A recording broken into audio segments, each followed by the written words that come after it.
We are live, Your Worship. Great, thank you.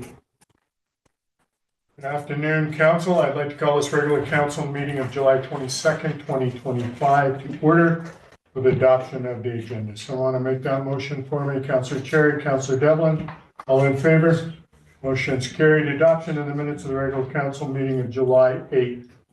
Councillor Palmer, seconded by Councillor Devlin, all in favor? Motion's carried. Any business arising from those minutes? Councillor Palmer. Thank you, Mayor Souls. I just was in the minutes and the resolution regarding the letter. I noticed it's in correspondence for the mosquito control, right? So I can leave it until later, but I was just going to make a couple comments. Sure, go ahead. Yeah. So just appreciation to the regional district for timely return of the letter, the request of the information. I think it's helpful. I don't know if it's helpful for getting rid of mosquitoes, but it's helpful for the information. So just appreciative of that. And I don't know if you have more information from the regional district as to what we're doing on. Yeah, so I'll just update. I'll update now. Further to the letter, regional district meeting last week, we passed a resolution to use up to $50,000 of reserve money to eradicate mosquitoes if the contractor feels that it will be worthwhile. And if we get some hot weather and a continuous week of hot weather, then probably they won't need to do anything further. But we'll see, and that will be dependent on the professionals. So. Any other business arising from the minutes? Seeing none, I am going to move on to announcements from the mayor. So I've got several announcements today. So first of all, I want to congratulate and welcome. We have two planning techs, Jake and Johnny, who are here with us. I want to say thank you both for joining us. You're welcome to stand up just for a minute, because now is where we start to give you information that will either make or break your career. Welcome and thanks for joining us. All the best as we move forward.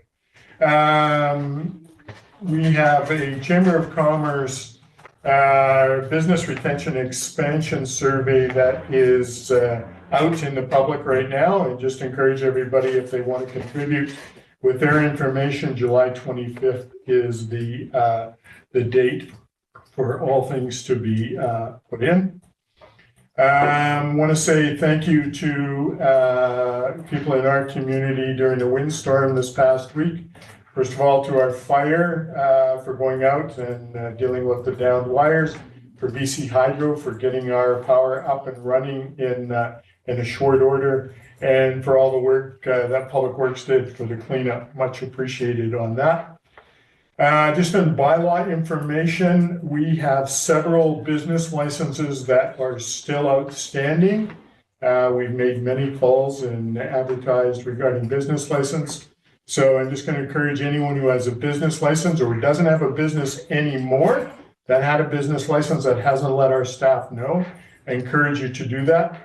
We are going to start sending out tickets to those who are in arrears, and the tickets will range from $5,000 or $500. I like the other one. $500 to $3,000, depending on the value of your business license. So please know those tickets will be forthcoming if you don't deal with your business license. A little disappointed that so many people have not paid at this point, and I believe it's in excess of 100 business licenses still outstanding. Also, I made an announcement on Canada Day. I, as mayor, have decided to work with the community to bring back the Santa Claus Parade in early December. Just letting the public know that we'll be doing that. So give some thought to floats and participation.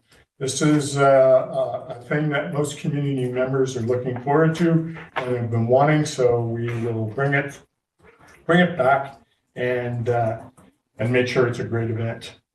All right, we're moving on to delegations and presentations. We have Ministry of Transportation and Transit here. Mr. Tim Dyer and colleagues. So Tim, if you'd like to come forward to the podium, sure, we'll get you set up to give your presentation.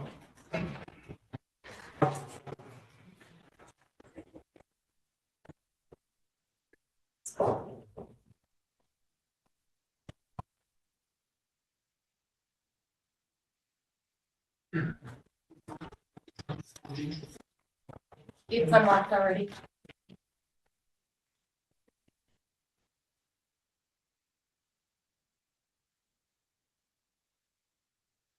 All right. First of all, I'd like to say thanks for letting me have the opportunity to present this project to Town of Revelstoke, City of Revelstoke, excuse me. I would have done this earlier, but we hadn't secured funding for construction, so we weren't sure if we were actually proceeding. So we've been in the background doing all the design work, all the investigation work, and all that sort of stuff. So work's been ongoing for the last almost 2 years. And we've got the money to go ahead. We got the money to go ahead. Awesome.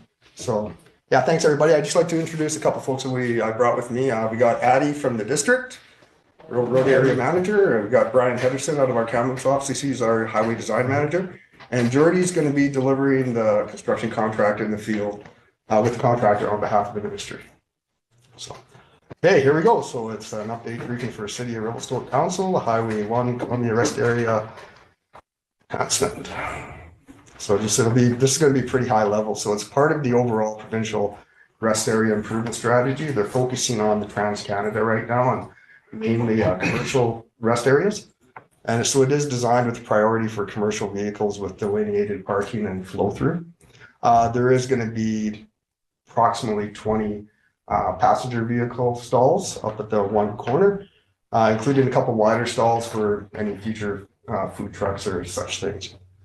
There's going to be universal access, full flush washing facilities, similar to what you folks recently built. There's going to be much improved lighting. We did what's called the GBA Plus. That's part of the overall corridor planning study for rest areas as well. We did one for the project. That's looking at targeting other stakeholders, user groups that may have a different lens on the project that you are, and offer up ideas. And one of the things that came out was safety and lighting and location of the washroom facility. So this is all addressed in it. There's going to be some landscaping and furniture. There's going to be obviously some picnic tables and bear-proof receptacles, garbage receptacles, and recycle bins and stuff of that nature. We're still working on the landscaping. There's going to be improved turn slots in the intersection. We're going to be lengthening some of the storage capacity, especially on the eastbound left turn lane going out onto West Side Road. It doesn't meet the standard right now. We're going to do an accessible walking path to connect to the east sidewalk on the Revelstoke Bridge. So you'll come along the backside of the rest area, down underneath the bridge, and then back up, and it will be fully accessible. So anybody in wheelchairs or has mobility challenges will be able to use it. And we had a late addition from our paving group. We're going to resurface Highway 1 from the Revelstoke Bridge, approximately 2 kilometers heading west. So we've added some scope.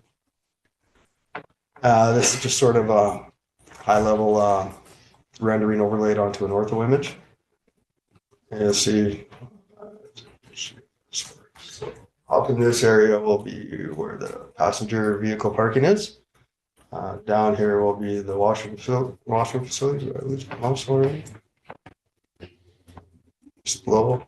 And then they'll be over in this area, picnic tables and stuff. And we're going to put shelters over the picnic tables. So you'll be somewhat protected from the elements. And this, of course, is where the commercial vehicles are going to park, all in delineated parking stalls.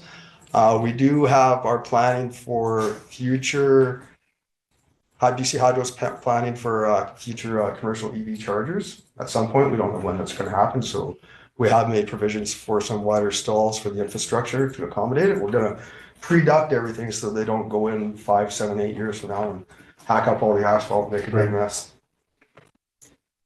What other design features? All except for the center median, which is going to be some sort of, I can't remember if it's barrier or what, Brian, but it's going to be raised concrete. Anyways, these islands are going to be rollover curb islands because, whoops, how do I, we'll get to that anyway. So see if I can get back. Oh, God. I got to start all over again.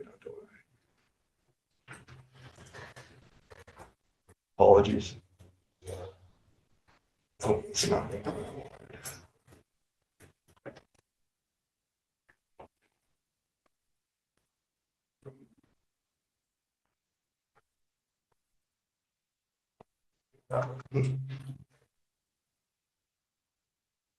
So rollover curves on the islands are designed to allow for when there's, there we go again, when there's highway closures, the district can, what we call French fry trucks in there, they stack them in side by side, just row upon row, and they can get up to about 120 vehicles in there. Okay. Normally with this current way it's laid out there, I think it's about 36 stalls for commercial vehicles, approximately, in a formalized parking.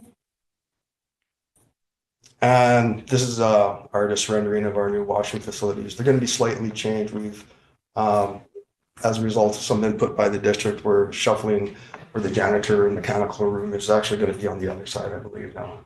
But basically, that's what it's going to look like. It's going to have big, I think, 4-foot overhangs to protect from snow over the sidewalk, stuff like that. We went to a custom design one because we looked at prefab, but prefab didn't allow for enough customization. Right. So it was better for us to go to a architect design one. So our schedule, so we plan on being a complete detailed design mid-August, anticipate advertising BC bid late August, or contract into September, commence work sometime in October, do as much as they can before the snow flies. Chances are it's just going to be clearing and grubbing, maybe start placing some borrow for some of the new area of construction. It's pretty critical to do the clearing and grubbing because there is the bird nesting window next spring that kicks in April 15th. And there's a lot of bird nests. When we did our environmental impact study, we identified there's a lot of bird nests back there. And we're going to set a construction completion date of October 15th, 2026. So that's very achievable, very realistic given the nature of the work. And it should, by allowing some leeway and providing a little bit more time to construct, we hope to get better bid prices. Good.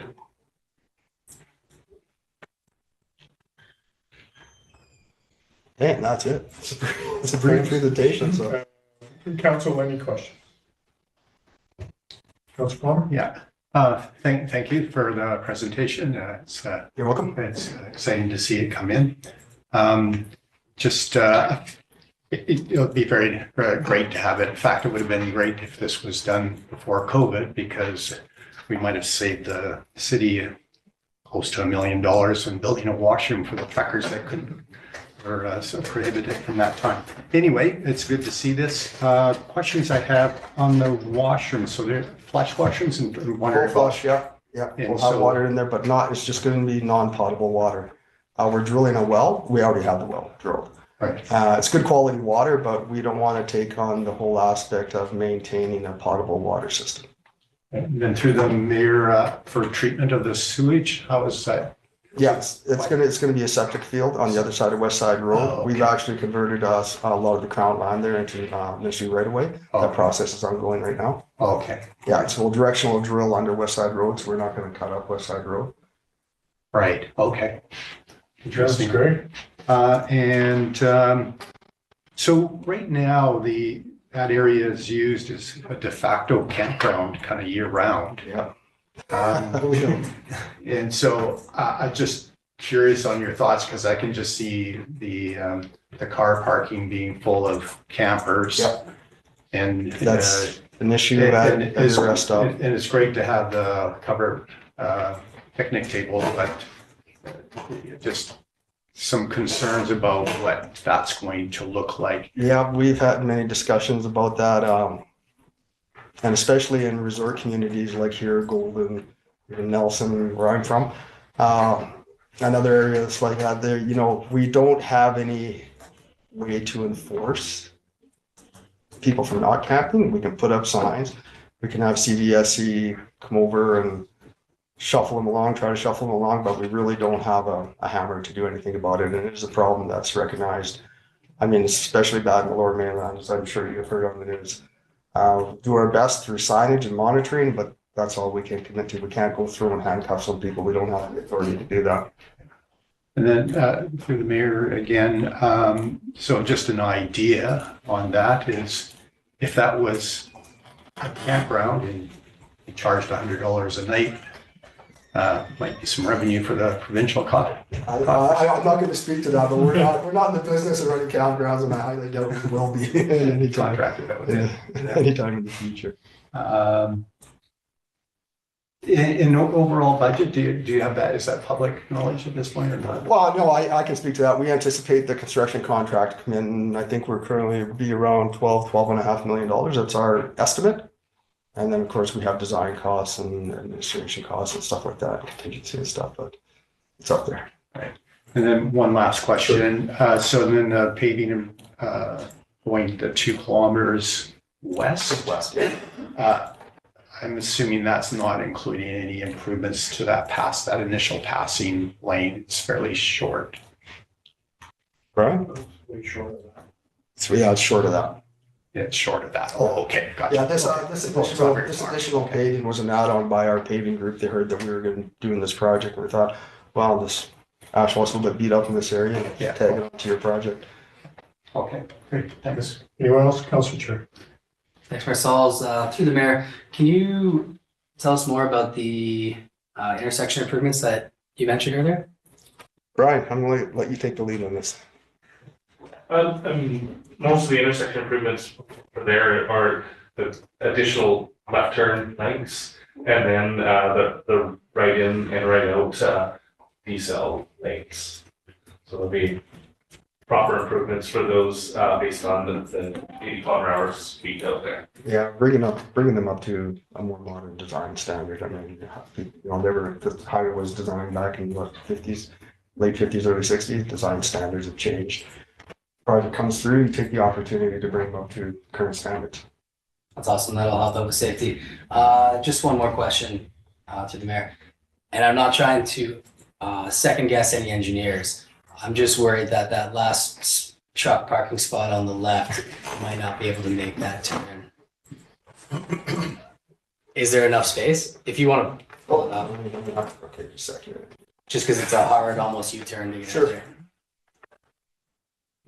Oh, that was the draft landscape. plan. It's that last parking spot on the bottom left. Just want to make sure there's going to be enough space. Brian, you better come up here and take a look. Can you see it? I know what you're talking about. Yes, turning movements would have been determined to make sure that they can accommodate that. Yeah. Don't like second guessing engineers, but just thought I'd ask. Feel free to, we do it But all the yeah, time. appreciate the comment. Yeah, thank you. And it is designed for minimum design vehicles is WB20 full-size semi. Okay. Perfect. Good. And then, so the entrance to the east, that is in existence now, looks like it's going to be more delineated. And just my question almost looks like there is a widening of that. So as they come off the bridge, they're able to kind of pull over and get into that space. Is that correct? Sort of. Okay. That's only going to be used when there's highway closures and for flushing out traffic once the parking lot is French fried full of trucks. It's a safety hazard the way it operates right now. You got Right. people coming out going left heading east onto the bridge, which is a huge no-no crossing a double solid line. Yeah. So that will be closed off to general everyday use, and it'll only be used and accessed under emergency conditions with flight control. And then, so I think this is great. I really appreciate that.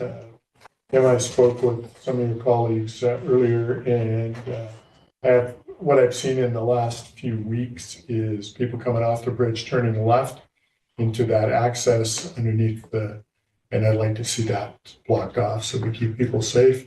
Came back from a tour out at the landfill site this morning, saw a tourist making a U-turn directly in front of the bridge. And I was just blown away. Yeah. You can't make this stuff up. So whatever we can do to improve safety, I'm appreciative. Yeah, no, we'll take a look at what we can do for stopping the left turn across the highway to that access road for people heading westbound. Yeah, Brian's got note of that. And it could be as simple as, we have to look at something too that's not going to interfere with winter maintenance Yeah, of course. at the same time too. So I don't know what it's going to be, but we can definitely do something. It could be just some sort of bollards or who knows what. Yeah, exactly. Perfect. Can't do anything about bad drivers though, sorry. Yeah, Yeah, you can't fix some things, I understand. No, that's right. I won't say it, but I think we know what we're talking about. Any other questions, council? Nothing else? All right, thank you, Tim. Thank you for You're your welcome. colleagues' Thanks for time. having us. Appreciate the update.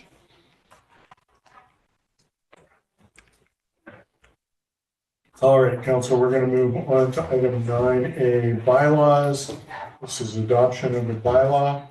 I'm going to ask if there's anyone that wants to put this motion on the table. For discussion. Councillor Delmer.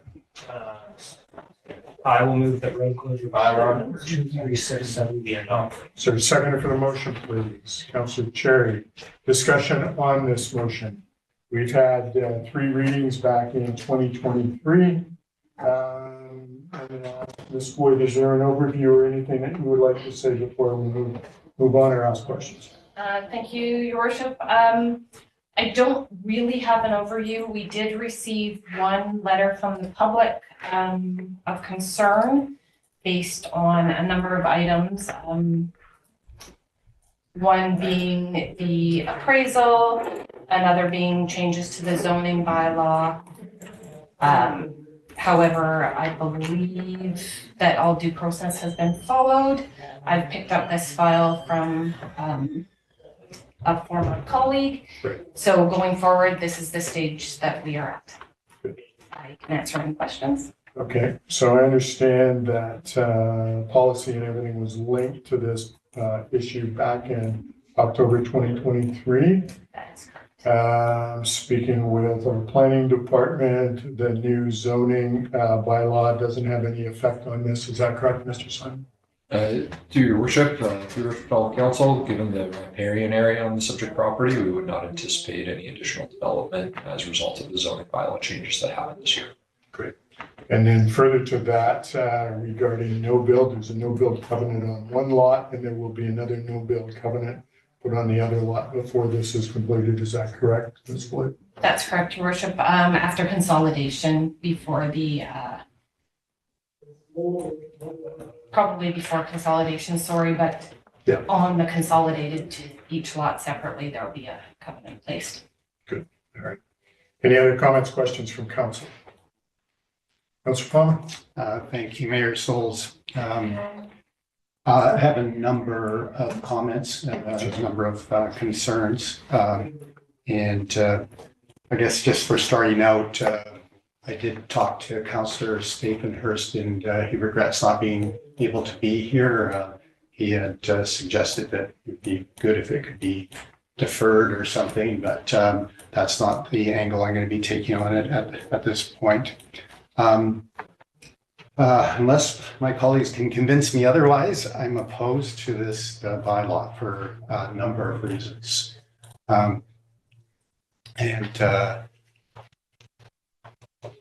So to try and get some of my thoughts together, I was opposed when the first, second, third readings 2 years, 2.5 years ago, and I guess there's a question why it was such a long time. I don't need that answered for myself. However, at that time it was fairly short period of time to look at it, and the reason I was opposed to it at that time is because of the concerns of access onto that bank for a future being on the riverfront.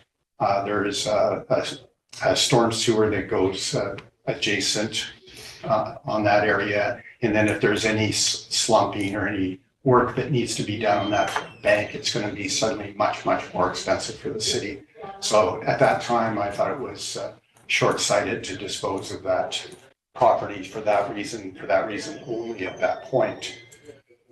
Having looked at it now in a little bit more detail and had an opportunity to actually look at it from the other side and just see the size of the property, and knowing that it is slumping, it's well known that whole bank is slumping and continues to slump, and I'm concerned that there's always angles around it, but if there's any kind of catastrophic thing, it's going to come back on the city, and we'll lose this $22,000-$23,000 very quickly. So I think it's from a financial perspective is short-sighted.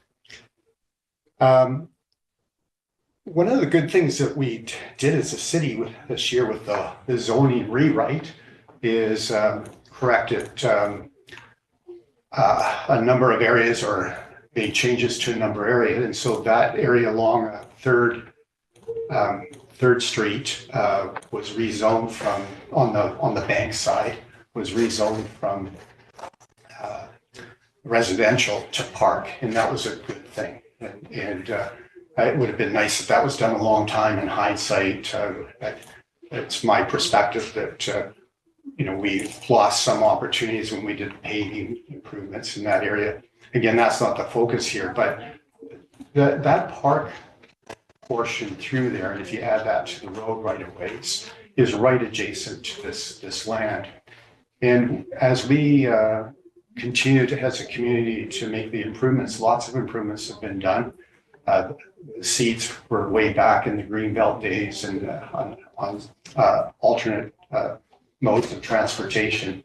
That area is a prime opportunity for making those kind of improvements, and including that area adjacent, this area in there.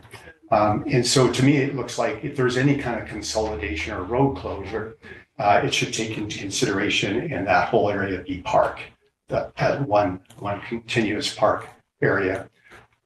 We lost opportunity a long time ago, well over a decade ago, by a neighboring house and closing a road there, lost some opportunity for that kind of work. But there is ability to be on the bank side and coming off, I guess it'd be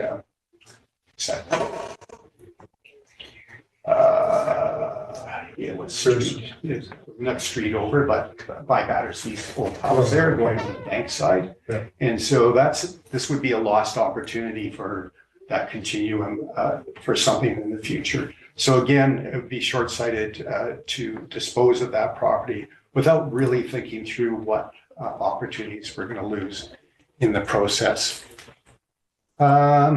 So, the road closure may warrant being done, but definitely not the disposition of the property. And so for that reason, I will be opposed to the motion. All right, thanks for the comments. Any other councillor want to weigh in? Councillor Lamb.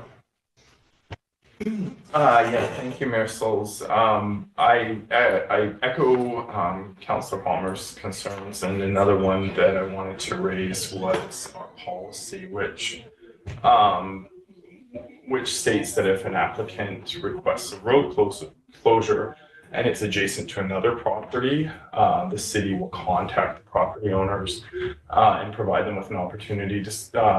The adjacent property owners have reached out and expressed some concerns. They've attached a letter, which is attached in the package here. And yeah, as far as I can see, that step was not taken. That is under the policy A1. It's one of the first items there. At the time this first came through to me, it was not clear what the actual layout was. I do have more clarity now in that behind the adjacent properties, they extend much further. So they are, by all definitions adjacent. My previous understanding was it was just corner to corner between two lots. So for that reason, I think there's wisdom in the policy, anticipating these kinds of challenges. And while it is our policy, it's best to stick to that. It's hard to offer an explanation as to why we do it. So that's my. Any other comments, Councillor Palmer? Yeah, just one that I also missed was on the price, but I do have a question. When was that land valuation done? Ms. Boyd, can you tell me? I can, yes, it was done in October of 2023. We did reach back out to the appraiser and in May of 2025, and they agreed that it is still that price. So just on the land valuation, there's different land valuations done and the angle you take on that. I think it's, and I think intuitively most people would say, okay, that's way undervalued in Revelstoke waterfront property. I have had two parties approach me on the value, and they would be willing to pay more. So I think that's just another and I think those are serious statements, very serious statements, that they would be willing to pay more than this fairly small amount. Great. All right. Any other comments, Council? Council Chair. Sorry if I can't do the mayor. Is the appraisal public? It has not been made public. However, having said that, because the applicant paid for the appraisal and we reimburse them through the application process, but I would have to confirm with them that they would be okay with the release of it. But there's nothing in there that's Gotcha. the city's not going to be transparent about. I think it's important to note that because there is a no build covenant, that's another reason why it's appraised low. Understood. Okay, I'm supportive of this motion of adopting. We've gone through the 3 readings. There was the ability to weigh in by the community back in October 2023, and there was no coming forward with issues. Now we have issues coming forward, and I'm not going to delve into the relationships, but I'm supportive of this moving forward. I think this proponent would be appropriate. There's no build covenant. I don't see there being a problem having this, and I'm quite comfortable with the price and the way things were done. Any other comments before I call the question? Councilor Orlando? Sorry, I guess through the chair, I'm not sure who can help me with this question, but just looking back to October of 2023,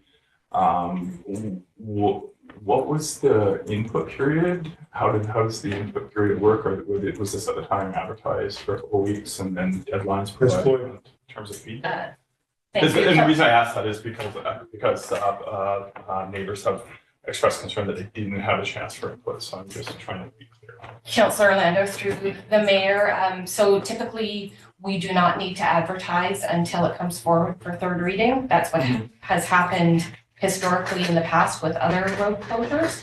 So it was just advertised on July 10th and 17th. And I just will note on your comment about the road closure policy. It does also state that to the extent possible, the city will offer equal amounts of road closure area to all adjacent property owners. So I believe now, I said I inherited this file. I believe that a consideration was that the adjacent property owner had already been afforded an equal portion of that specific road or lane. Can they receive that? No. We did not. I'm not asking you to weigh in if you don't mind. They received what they applied for. That's They correct. got it. Yes. All right. Thank you for that. All right, any other comments before I call the question? All those in favor? Opposed? No. Councilor Palmer, Councilor Orlando are in opposition. Balance of councils in favor. This motion passes. Thank you. Moving on to item 9B. Do you have an oversight on this before I put the motion on the table, Ms. Wolf? Thank you, Mayor Sells. So no oversight, direct oversight. This legislation came into effect previously, allowing municipalities to bring forward bylaws that allow for alternate means of public notification. Previously, it was that they had to be published in the newspaper for 2 consecutive weeks. We due to timing of applications and council meetings and submissions to the newspaper to make sure that we are able to meet the legislation. It's sometimes difficult, so this is just an opportunity for the city to provide public notice in a different manner. Perfect. Great. So I want to put the motion on the table for me, please. Councilor Devlin? Move that public notice bylaw number 2422 be read a first and second time. Seconder for the motion, please, Councillor Palmer. Discussion on the motion. Anyone want to weigh in? Councillor Palmer. Thank you, Mayor Souls, and thank you to staff for the report. It certainly looks like a good idea. To be honest, though, I haven't had time to fully digest the implications. So I'm in favor of the first and second reading. I'll be entering a motion that after that, that it be forwarded to the governance committee for review. Okay. Any other comments on the motion? Councillor Wallin. Yeah, thank you. I guess my focus is looking on the table that's provided in the report on page, I guess 3. It outlines a whole bunch of different methods that the city can use and presents a bunch of options. Currently, as I understand it, what is laid out is 2 of those options. Is that correct? That's the website and the notify me email text? That's correct, Councillor. Yes, thank you. So a question about this through the mayor, if possible, is just seeking clarification on the notify me part. This is the sort of text message and email based system that's embedded in the Civic Plus website package. Is that one correct there? Yeah. Okay. My thought is this is the City Views newsletter would be a good place to include these as well as those 2. It does note in this report that it requires reading the newsletter, but I think this is just an additional free or relatively low cost way to make people follow along. I'm not sure where we're at. We've had an update recently on our newsletter in terms of the numbers that we get. I don't know about the notify me, the data behind those. I do know that that system is very segmented and that you can sign up for a dozen different types of notifications, and my presumption is people would sign up to things relative to them, and maybe this is not something that reaches a lot of places. One of the challenges I face in my role is that a lot of conversations start with, oh, this change is happening and nobody told me about it. How was I supposed to know? So we get through that conversation, then we get to actually what we're talking about here. So I'm trying to avoid that by being as thorough as possible. So my question is there any objections to adding it to the City Views newsletter? This one. Thank you, Councillor Orlando, through the mayor. You are absolutely right. City Views newsletter would be a great method. However, in order to meet the timeline legislation, with us only publishing the City Views newsletter every 2nd week, it may not align that we can meet those deadlines. But we could meet the deadlines if we use the other 2 as well. Exactly, yes. Just thank you for the response. I do appreciate it. In reviewing some of the documents attached, and I think one was a new email today, it talked about a 1-month renewal. So like something that is published once a month. I realize under the previous community charter notification legislation, it specifies weekly publication 2 weeks in a row. However, since that was amended recently to be more flexible, that extended it to a 1-month deadline. And that was something I was looking at today. Otherwise, so we do the City Views newsletter twice a month, is that correct?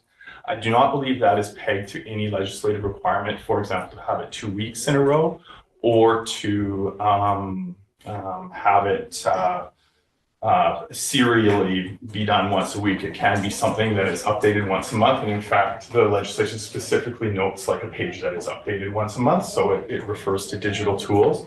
I am advocating for it included in the City Views newsletter.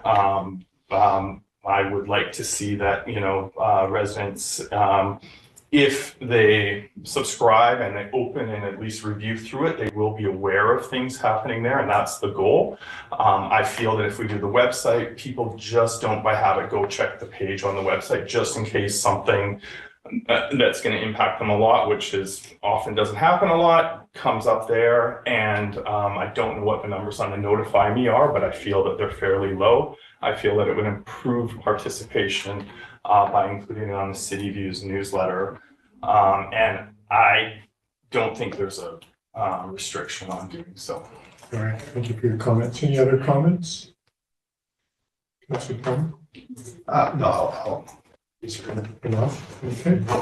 I will call the question on reading for the first and second time. All those, sorry? Your Worship, can I propose an amendment to include the City Views newsletter as one of the now 3 notification requirements, and that staff report back on any technical concerns after further research as to whether that's possible. Is that second for that? I'll second it. Councilor Cherry. All right. Any more comment on the amendment? Councilor Palmer? thank you, Mayor Souls. I'll support the amendment, and again, I'll be putting a motion after this to refer to governance, and there'll be opportunity for further tweaking if necessary. I will call the motion, or I will call the question on the motion to amend. All those in favor? Carried. I will call the question on the amended motion. All those in favor? Motion's carried. Councillor Palmer. Thank you, Mayor Souls. I move that bylaw number 2422 be referred to the next governance committee for further review. Okay, second for the motion. Councillor Cherry. Any further discussion on that motion? Councillor Cherry. I'd just like to check through the mayor that will meet the legislative deadlines for this. Thank you, Mayor. Councillor Cherry through the mayor. It's the second time I've done that now. There aren't any legislative deadlines for this specific bylaw. This is just going to make it easier for staff to meet public notice. Notification requirements. Perfect, thanks. All right. That's it. I don't need to call the question any further on that. All right, we're going to move on to item. Is it a voting motion? I think it's been voted on. It's a refer. all of it. What's that? It's a refer motion. Or refer motion. Oh, yeah. All those in favor? Motion's referred. Thank you. All right, item 10. Manufactured home park policy amendment. Before I ask for this to be put on the table, Mr. Simon, do you have a brief overview for the 2-hour conversation? Thank you, Your Worship. So essentially, this would be directing staff to prepare some amendments. We would do it in a track changes version for council to see at a future committee of the whole meeting that would be scheduled for September 11th, 2025. And we would be looking at making some changes to the policy that would further underscore the underlying philosophy that council had when adopting the policy, which the whole premise was minimizing displacement of existing residents. So we'd be looking at changing some of the wording and some of the potential options in there.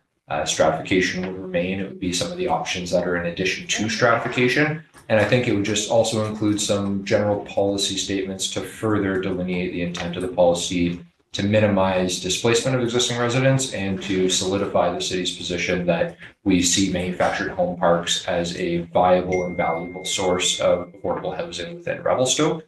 So again, it's really just looking at making some changes to the policy to further underscore that underlying philosophy that we have when we're adopting the policy. Great, thank you for that. Someone put this motion on the table for me, please. Councillor Orlando. Your Worship, sorry, if I may provide a quick comment prior to that. This process started with a presentation from resident Matt Cote, the Committee of the Whole, a couple months ago, followed through with a notice of motion, and then came back with this sort of more general more general direction to staff, which I do support. However, I'm trying to square the circle on the original presentation by adding, since this is back on topic, a motion to request a motion that council can consider that mayor and council write a letter to the Ministry of Municipal Housing Affairs, Housing Policy Branch, highlighting concerns with and I can possibly send wording just to make it a bit easier, highlighting concerns expressed to council from residents about barriers to selling manufactured homes that have ongoing leases, including issues with obtaining park owner signatures on the RTB 1097 form. So that would just be a letter expressing that we have heard concerns and we are passing those concerns on, generally not making a recommendation, just raising the issue as a matter of record.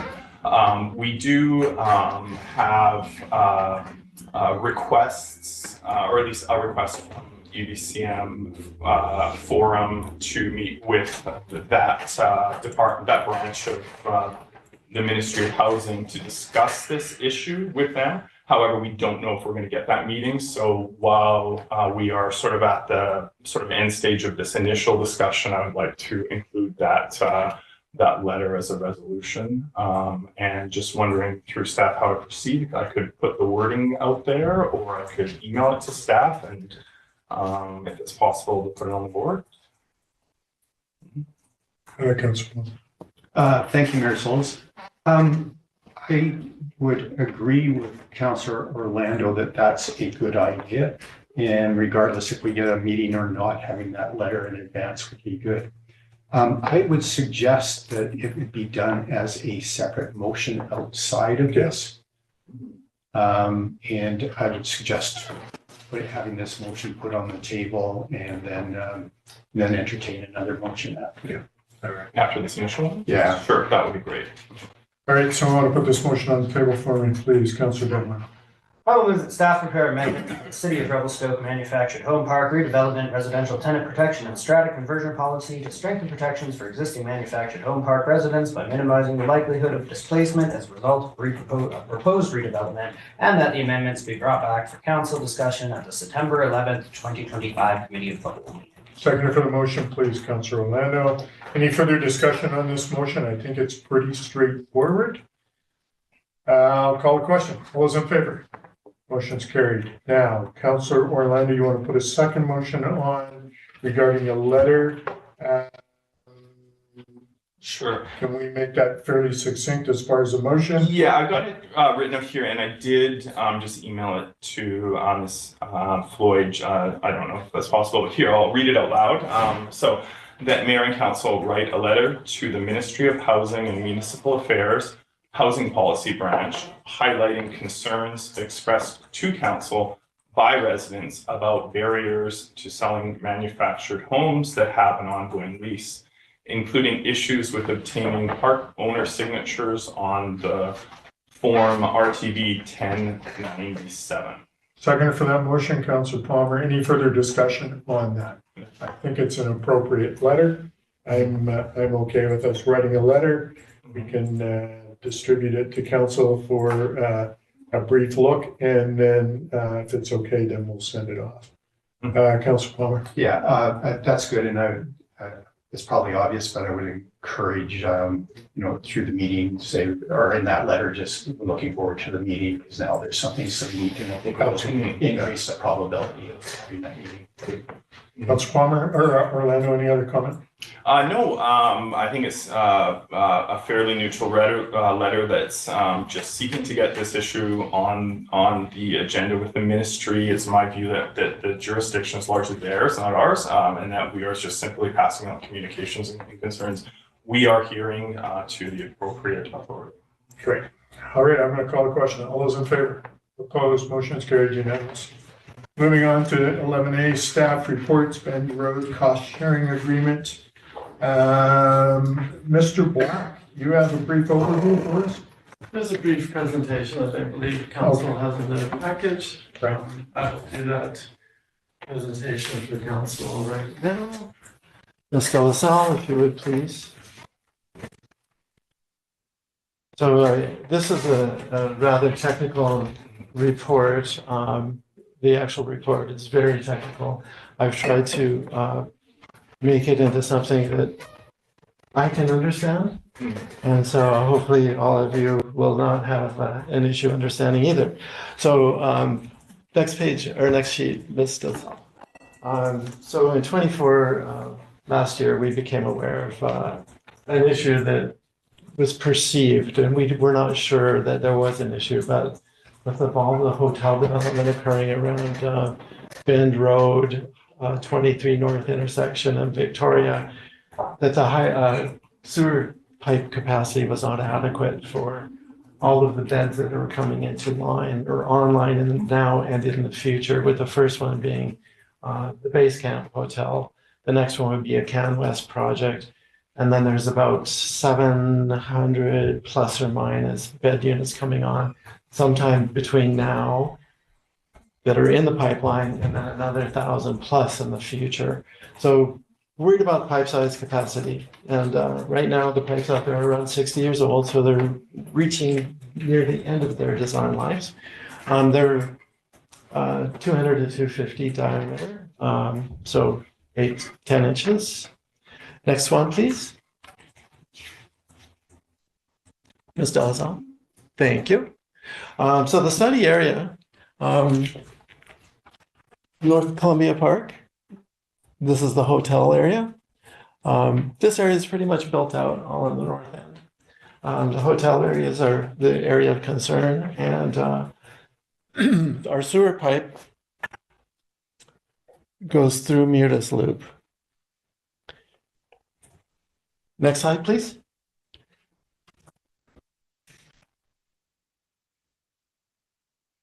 And so we did hydraulic analysis, computer model, to understand where we are in the world right now today. This is the existing condition. Green is good. Next slide, please.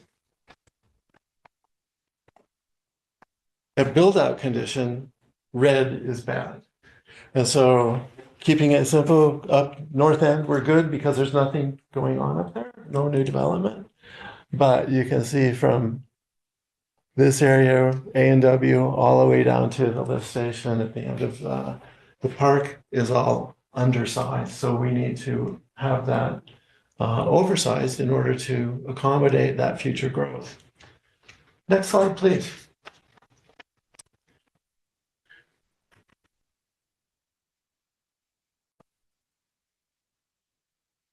And so as we know that this area is reaching the end of its design life, part of the future upgrades must be accommodated by the city too. However, the upsizing and working with the developers allows us to come to a solution to upgrade these pipes where the development community also participates in that upgrading work. The largest impacts, as we've talked about, are on the hotels. The modeling that we've done indicates that upsizing from the 8 to 10 inch to 12 inch pipe, 300 millimeter, will mitigate all of that problem for the future build out condition. Next slide, please. So in order to allocate costs, what we did is said, let's figure out how much volume people are going to contribute to this area and how many people that equates to. We know a portion of the community is built out already. That's the 1,163 in the middle column. That means we contribute about 300,000 liters of effluent a day. The other developments that are in the queue, so to speak, are the Base Camp, CanWest, Bend Frontage, and the Marriott Edition, and those are the bed units that are going to be added. So when we total the whole bed units and divide that by each participating property, we get a percentage of contribution to the flows. Then we estimate, next slide, please. Then we estimated based upon the contribution to that ultimate condition, who pays what? And so, as you can see, the city would be development right now equates to about 51% of the flow contributions.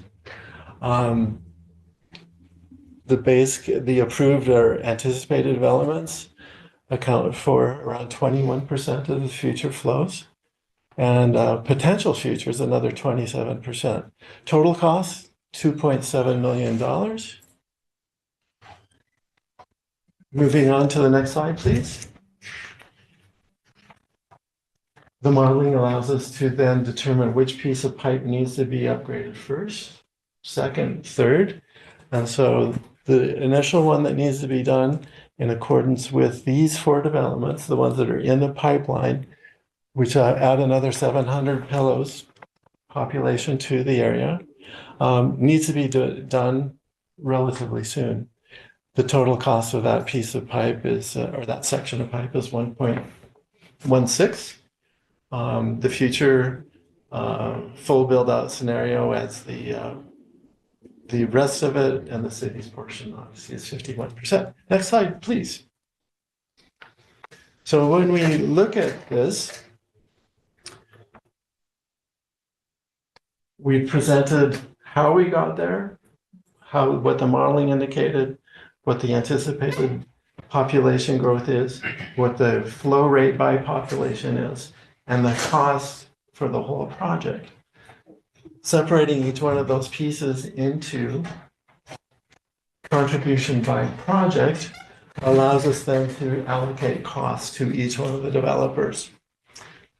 So the first one out of the hoop, which is looking for occupancy this fall, excuse me, is the base camp.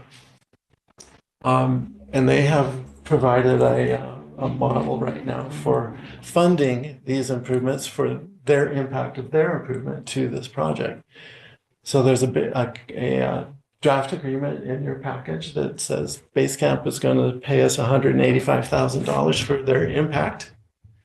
It's going to be 2 payments in a certain period of time when council approves this agreement, and second, 6 months after the first payment. The first piece of pipe that needs to be done is the piece just inside Mutis Loop to the west of Victoria. And so we're programming that right now. The cost estimate in the engineering report was $425,000, and we're programming and designing that right now to construct this fall so that we won't have surcharge pipes in the fall when base camp property comes online. Next. So there's the projects. Pink is the first portion. That'll accommodate those projects that are in the hoop, and the next ones will be the blue outline, which will be future, and that will accommodate land all the way to the east of Highway 123 North. And so that will represent all of the rest of the hotels in the area. So this project will allow us to accommodate all the growth, existing and future, and it provides a mechanism for the city and the developers work together in solving a problem. And so based upon that, I'm done with my presentation. Mr. Black, there's pipes in the ground now that will be replaced. Is that this will be done? Correct. Okay. Correct. Any other questions or comments from council? Councilor Palmer? Yeah, I have a series of questions. Thank you, Mayor Souls. So my first question is, did this go through the Public Infrastructure Committee? I don't recall hearing about it. That doesn't mean it didn't. I believe I did bring it to the committee as a high level. This report did not go to the committee. Okay. Yeah, thank you, Mayor Souls. Just frames where I go with questions. So essentially, this details the first time council is seeing this. I have a series of questions. I'm probably going to be in favor of it, but I do have a series of questions.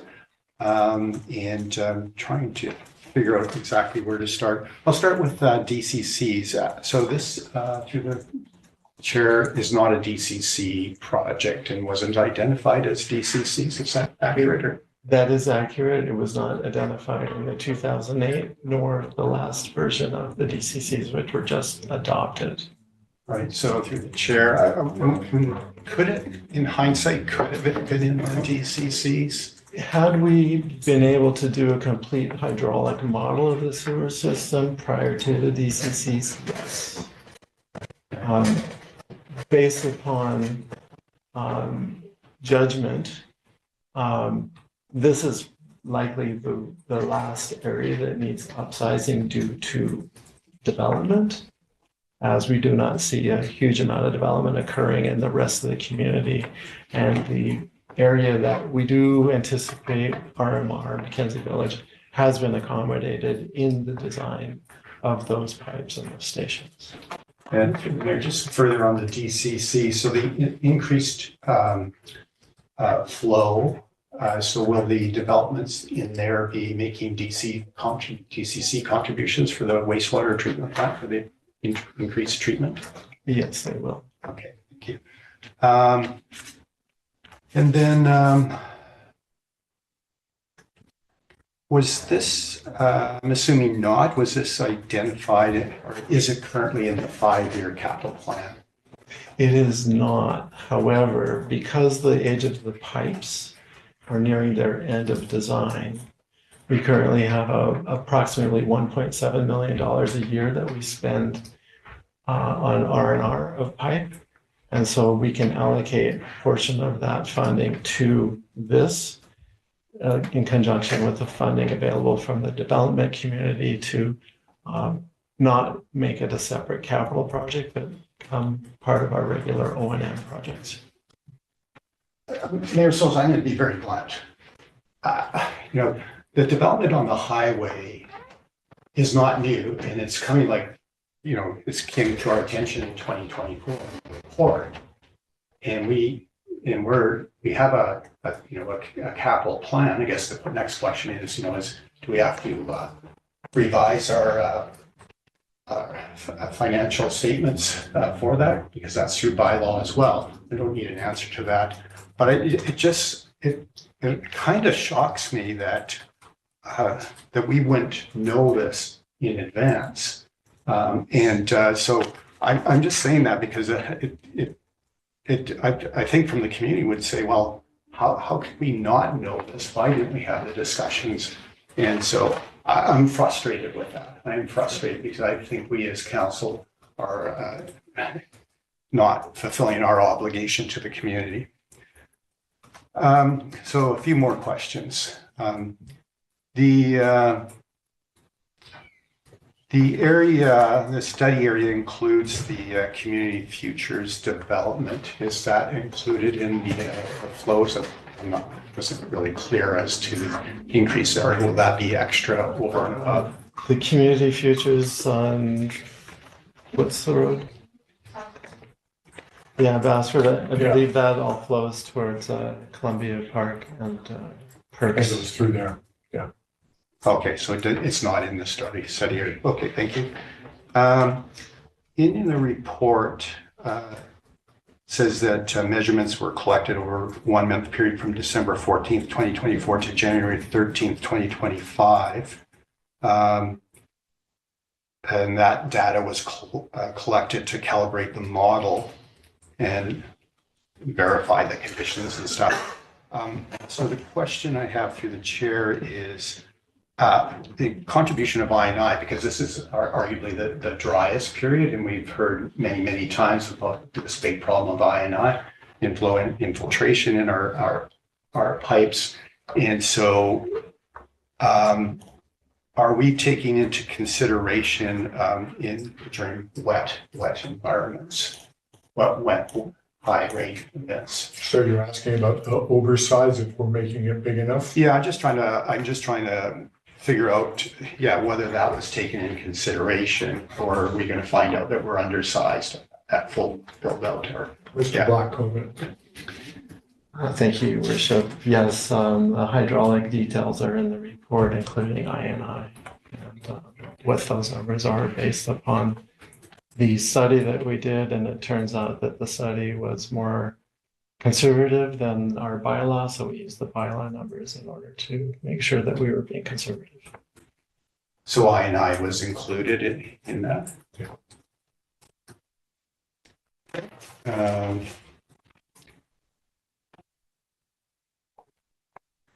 This statements in the report state that the pipe network will fail as additional properties development and more units are occupied. But we didn't know that prior to 2024. Correct. And through the chair, did we not have there was a study that was done a number of years ago on the conditions overall in our sewer, I think it was the sewer master plan. Did we not have a master plan that was done? We do not have a sewer master plan. We have the liquid waste management plan, and we have just recently completed the CCTV review of every pipe in the community, and that was to assess condition, whether there was cracks, broken joints, roots, blockages, etc.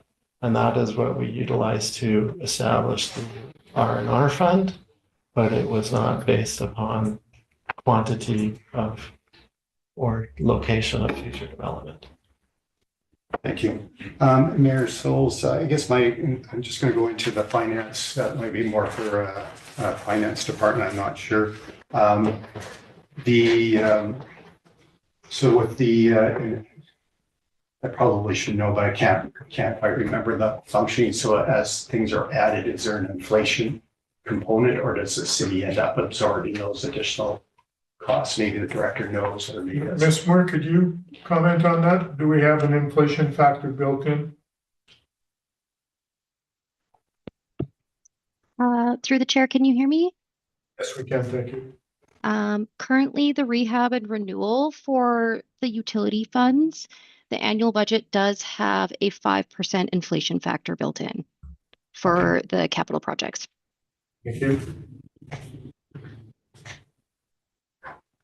And I think that's all. I know there's some frustration, my frustration, and I know there's a little bit of attention, and yet, part of it is, how this gets vetted through council, and having these kind of surprises come midway in the budget, and not actually having heads up in advance. And so I really think my frustration is very warranted. Mayor Souls, that I resigned from the infrastructure committee. It's because we weren't being effective in understanding this, so that we could have better information at the committee level, so that we didn't have to have this kind of verging on drama in the council chambers.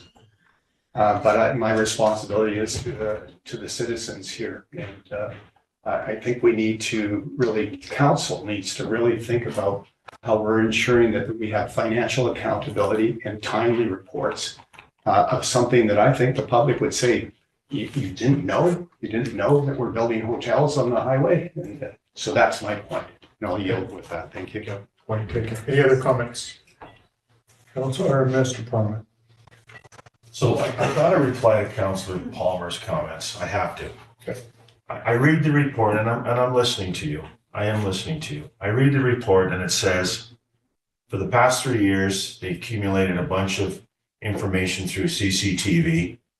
So basically 3-4 years ago, it was identified as a potential issue.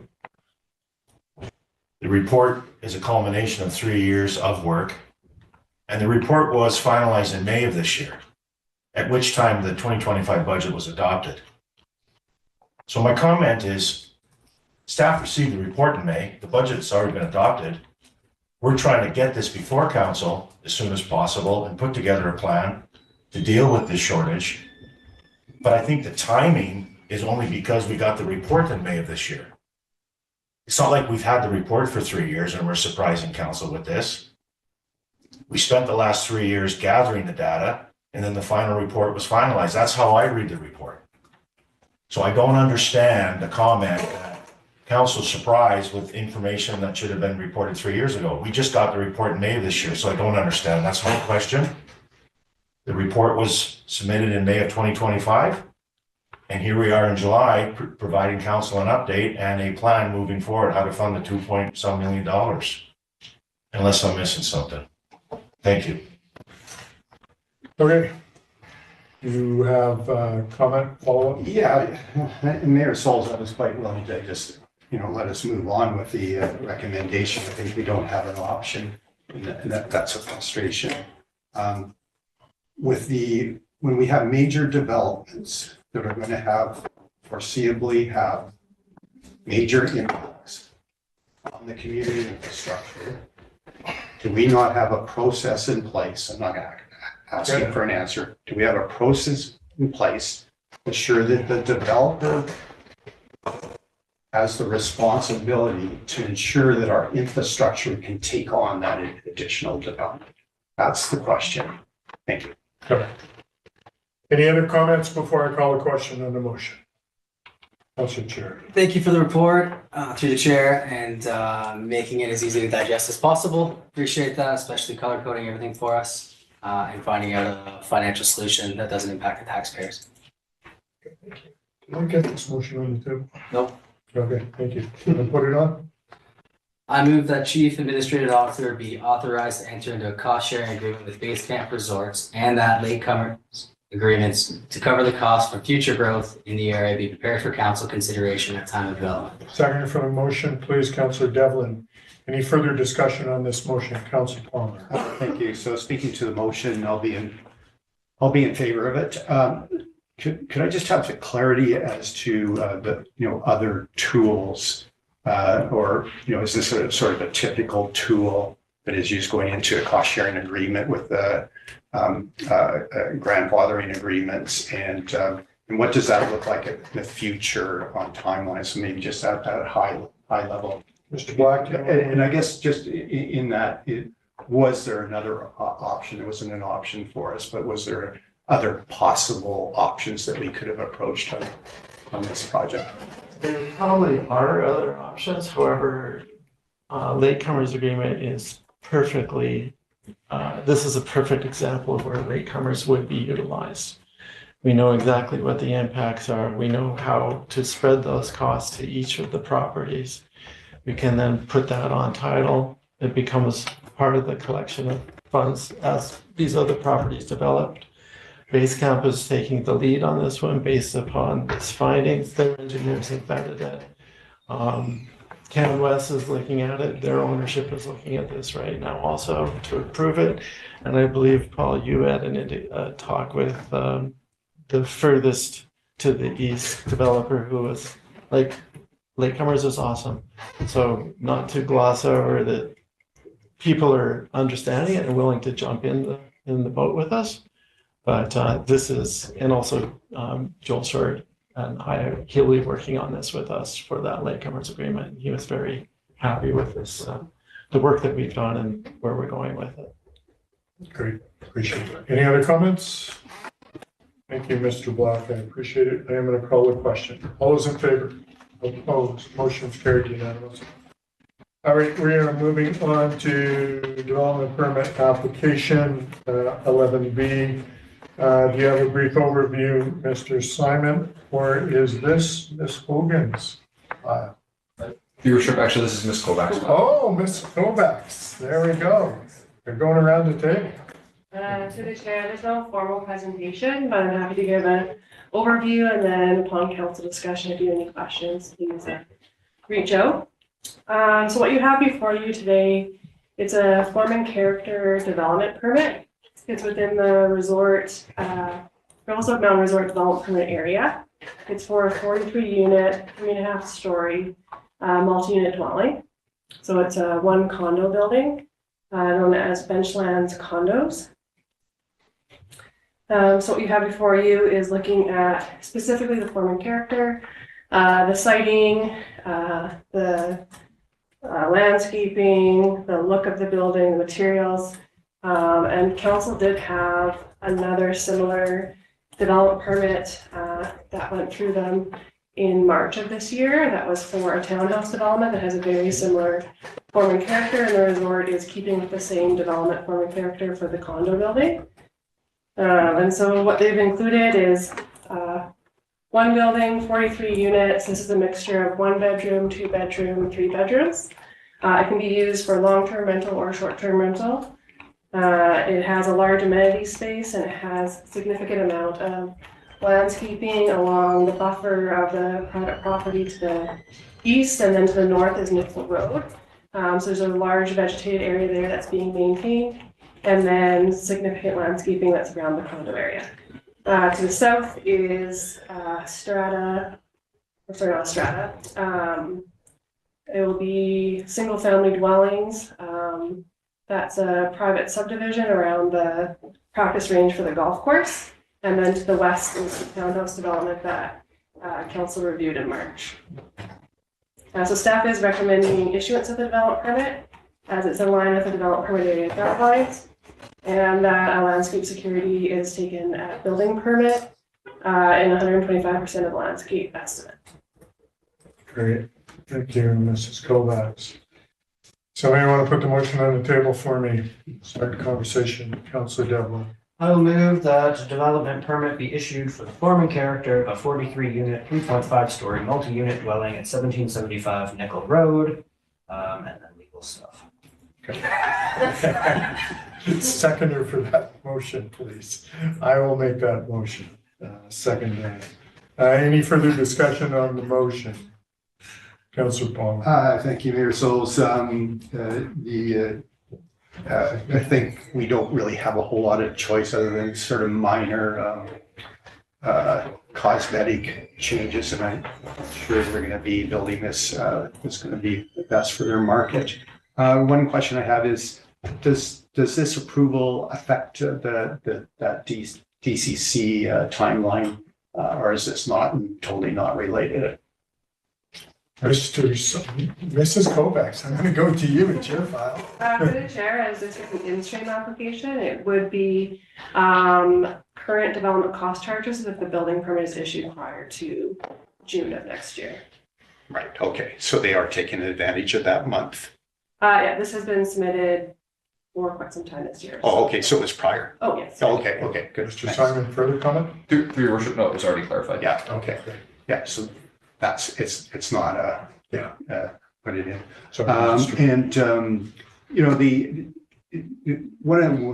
This is a result of a previous decision of this council to allow this sort of swapping, and it's making sense for them, and it sort of changed between the Mackenzie Village development. It's sort of changed that long-term vision of the resort, of the major development up there, and I guess that's the only kind of unfortunate, in my lens, the unfortunate thing is it's this sort of detachment. It's within the resort lands, and so we really have a whole lot of choice on this. So we'll be supportive just on the basis of what we can and cannot do. All right, good. Any other comments? Seeing none, I'll call the question. All those in favor? Opposed? Motion is carried unanimously. Item number 2. Councillor Doe. I'll move that the owner provide security for the due and proper completion of landscaping in the amount of 125% of the amount identified in the cost estimate to the city of Revelstoke in the form of cash or unconditional, irrevocable auto review letter of credit issued by the Canadian Charter Bank or credit union prior to the issuance of the. Seconder for the motion, please. Councillor Cherry. Any comments on this? Seeing none, all those in favor? Motion's carried unanimously. Thank you. Moving on to item 11C, primary liquor license application. Who's Ms. Hogan? This is your file.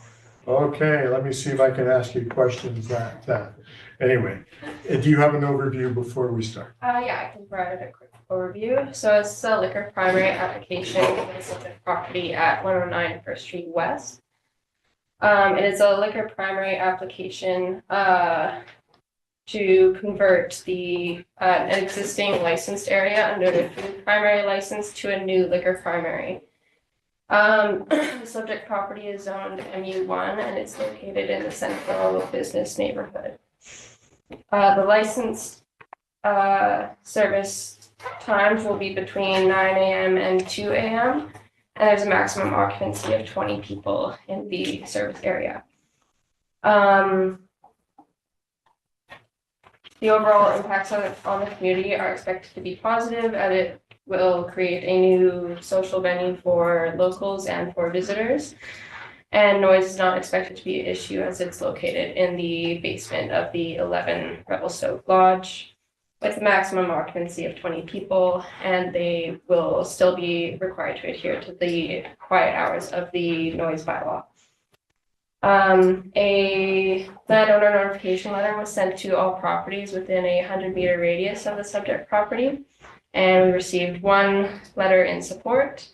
So staff are recommending approval of the application. Someone want to put the first motion on the table for me, Councillor Alana? Sure. I move that council endorse staff's comments based on the regulatory criteria of the Liquor and Cannabis Regulation Branch for a new liquor primary application at 11 Revelstoke Lodge. Seconder for the motion, please, Councillor Devlin. Any further discussion on this motion? Councillor. Yeah, first of all, good reports, nice and clear, thank you. Just a question on this particular motion, is this a requirement from the liquor board or that we're endorsing staff comments? And just if there's something particular about this motion, why we're making it? Ms. Hogan? Mrs. Hogan. Through the chair, yes, it's a lengthy resolution for council, but it is a requirement that the LCRB has required of local governments provide as a resolution. Right. And then, yeah, that's fine. We can go through that. It almost seems like it could have been, and that's all. But yeah, that's good. Thanks. Okay, Councillor Alana. Thank you, Mayor. So it's just a question actually that arose from the comments. I'm just checking on what the hours are. I understood earlier from reading that it's until midnight, but it was mentioned 2 in the report. Actually says 2 p.m., but I'm assuming that 2 a.m. is not understanding. Yeah, through the chair, there was a typo in the executive summary. So instead of between 9 and 2 p.m., it's 9 a.m. and 2 a.m. 9 a.m. and 2 a.m. Okay. Oh, I must be looking at the old one in the food primary one here. I get you. Okay, gotcha. Sorry, my mistake. All right, I'm going to call the question on item 1. All those in favor? Opposed? Motion's carried unanimously. Item 2. Yeah, I move that feedback from residents, if any, solicited by notification letters mailed to property owners within 100 meters of the subject property be provided to Liquor and Cannabis Regulation Branch. Seconder for the motion, please, Councillor Palmer. Any discussion on this motion? Seeing none, all those in favor? Opposed? Motion's carried. Item 3. Okay. I move that council recommend the approval of the new liquor primary application for the following reasons. A, the location of the proposed liquor license is consistent with the OCP and is a permanent use in the mixed use downtown zone, MU1. B, no negative impacts on the neighboring and overall community are anticipated as a result of the new liquor primary license. And C, if the application is approved, the impacts expected to be positive and that will support the growth in tourism and offer a new social venue for residents and visitors. Seconder for the motion, please, Councillor Devlin. Any discussion on this motion? So Ms. Hogan, my question is, can I smoke $20 cigars in this room? Through the chair, no, that's not permitted at this location. It's on her game. You can go $50 enough. 50 bucks. Thank you, Councillor. All right, I will call the question. All those in favor? Motion's carried. Item number 4. Item number 4, I move that the liquor license 2025-005 liquor primary report dated July 22nd, 2025 be provided to the LCRB as background. Second for the motion, Councillor Cherry. Any further discussion on this motion? Seeing none, all those in favor? Motion's carried. Thank you, Ms. Hogan. Appreciate it. All right, moving on to item D, asphalt resurfacing services. This is for Public Works. Mr. Black, do you want to give us an overview on this? Your Worship, I've reviewed the file. Okay.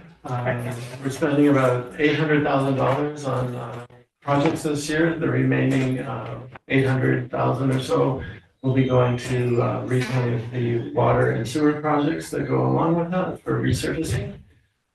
This is a standard project that we do annually. We have sent it out for tenders. Every year we'll get one tender, and it is our local contractor, Terrace. Pricing seems to be relatively consistent this year as from last year, and from staff, we recommend that council move forward with this contract. Thank you, Mr. Black. Councillor Cherry.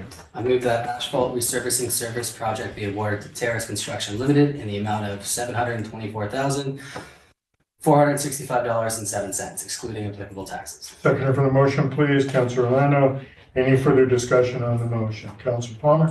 Thank you, Mayor Souls. In past years, we've had a list of the actual paving projects. Are those going to be on top Revelstoke or elsewhere? I'm sorry, through your worship, that was not included in your council package. I might have missed it. Yes. Did I miss it? Hey? No, it's not there. It's just. My apologies. Yes, we will make sure that gets put out along with the, I think council's aware that Miss Lindsay and Ellen Sheridan have put together a really nice output on projects coming up this year, and we'll make sure that that gets put onto the city webpage and with a schedule too, which is more important, I think, to the community rather than just the project.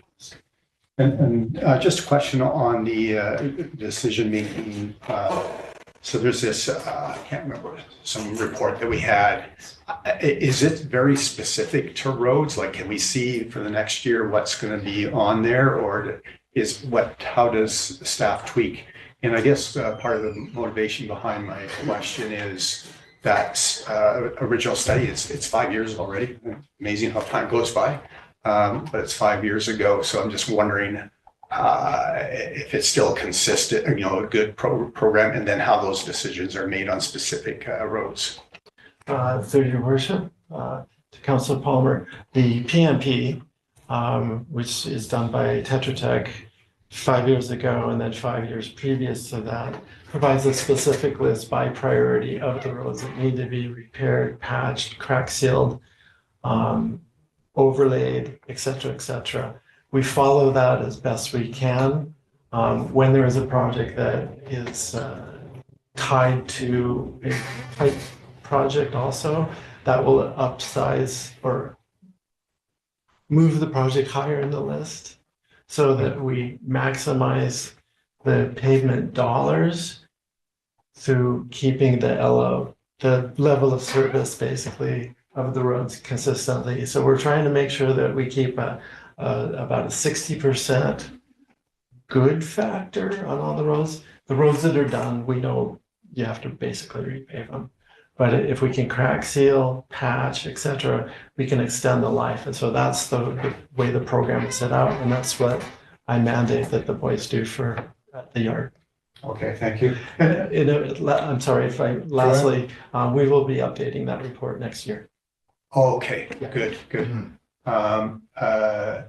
That's good news. And then, one of the things, whenever there's a paving program, it's just inevitable after the fact, the public individuals in the public come and ask questions on that, and not much we can do about that. I guess just on, sometimes things might be a higher political, we haven't had that with this council, but a higher political reasons. So that is a possibility if council wanted to do that, but we've never dove into that with this particular council. Okay, thank you, Mayor. Any other comments on the paving? Councillor Roland. Just through the mayor and Director Black just touched on it there. One of the things I found the 2017 PMP, the Pavement Management Plan, to be really worthwhile to, understanding how it works. One of the analogies that was presented at the time is that roadways are kind of like potato salad with saran wrap over top. If the saran wrap's good, it's going to last longer. As soon as you get holes in it, it's not going to last as long in the fridge. And part of the principle, as Director Black was referring to, is that we are trying to maintain important roads at a certain level so it's cheaper for us in the long run. I mean, the whole thrust of it is the doing things in a way that is most efficient on our budget, with the budget that we do have. So my comment is this: I would really encourage, through whatever communications we are doing, an explanation of that point, because it doesn't necessarily make sense to residents when they say, oh, my road here is kaput and it needs something, and then they're redoing that road there. Well, often we're redoing it to save us money, and this is often more like a main road, a thoroughfare road. So just an opinion is that, education on and explaining that point of it is really important, because then something that doesn't make sense to people starts to make more sense to them, that we're being fiscally prudent in how we deploy the money that we do have available, the budget that we do have available for resurfacing programs. And that's it. Great, thank you. I will call the question. All those in favor? Opposed? Motion's carried unanimously. Moving on to 12A, correspondence, Revelstoke Golf Club. We have a letter regarding consideration for 2026 budget. Ms. Floyd, any comment on that, or should I go to Ms. Moore? I do not have a comment. Okay. Ms. Moore, any comment on the letter we received regarding the finance stuff? And it's just basically referring it to Finance Committee, but do you have any comment before we move that forward? Through the chair, I'll clarify that their initial request for $50,000 was for a total of 3 years. 2025 is the final year of that 3-year request. This is another request coming forward for 2026 and going forward. And this motion will flow the request to the budget process as a spending initiative in fall of 2025 for the 2026 budget process. Great, thank you for that comment. Councillor Palmer. Yeah, I move that the letter of Revelstoke Golf Club dated June 26, 2025 be referred to the Finance Committee for consideration in the 2026 budget. Councillor Cherry, this was your committee. I should have asked you. No, it's perfectly fine. Will you second that? I do second it. Okay. Any comments on the letter? Seeing none, I'll call a question. All those in favor? Opposed? Motion's carried unanimously. Item 13, communications, Swetka Environmental. We have a letter regarding mosquito control mid-season update. Pretty self-explanatory as to where we're at with that. As I stated earlier in the meeting, the SRD has put forward a motion and approved up to $50,000 for additional treatment should the environmental group or the contractor deem it necessary. Any other questions on that letter? Councillor Mayor Souls, my thought is that the pest management plan, the CSRD plan, in my understanding is it's 5-year plan or 4, whatever it is up for renewal sort of this season. So they're going to take a look at everything that they're going to be doing with the plan, whether they want to expand it, whether they want to engage with Area B for expansion in there. My question, since this touches on it somewhat, is just around making sure our residents in city limits or even just inside or outside of city limits have some sort of a notification or pathway or access to that process, including the parts that are in city limits, because they're going to be redoing the whole thing, and that's going to be questions about what's in here. So I'm just seeking understanding, just because this is on the topic now, about how, when that planning process starts, how residents who are engaged with this question can be engaged in that process. So the CSRD has been keeping in contact with those who have been sending them emails, but for our residents. So the one thing I learned is that the spraying that they do currently is for the city of Revelstoke. It's for the downtown Revelstoke area. It's not necessarily for directly down to Area B. There's a portion of that that's covered. How they notify that it's being done, I don't believe they do. It's just needs to be done when it needs to be done. I can ask CSRD for update on that to kind of keep us in the loop so that we have a better understanding of what they're doing. Yeah. I Councillor appreciate Paul? that. Yeah, thank you. Just sort of further to it is a pretty biting issue right now, so I think it warrants a little bit more. And so just clarifying, this is a regional district service between Area B and the city of Revelstoke, a small portion of it, Area B. So there, Yeah, so I understand City of Revelstoke, we pay 85%. right. So there is an Area B component, There and is. but it's all administered and run under the CSRD. Correct. And so some of those questions on that review process really belongs in their domain. Correct. Having said that, it's such a big thing here, and including the contractor here is referring to social media, and it's pretty big, and there's been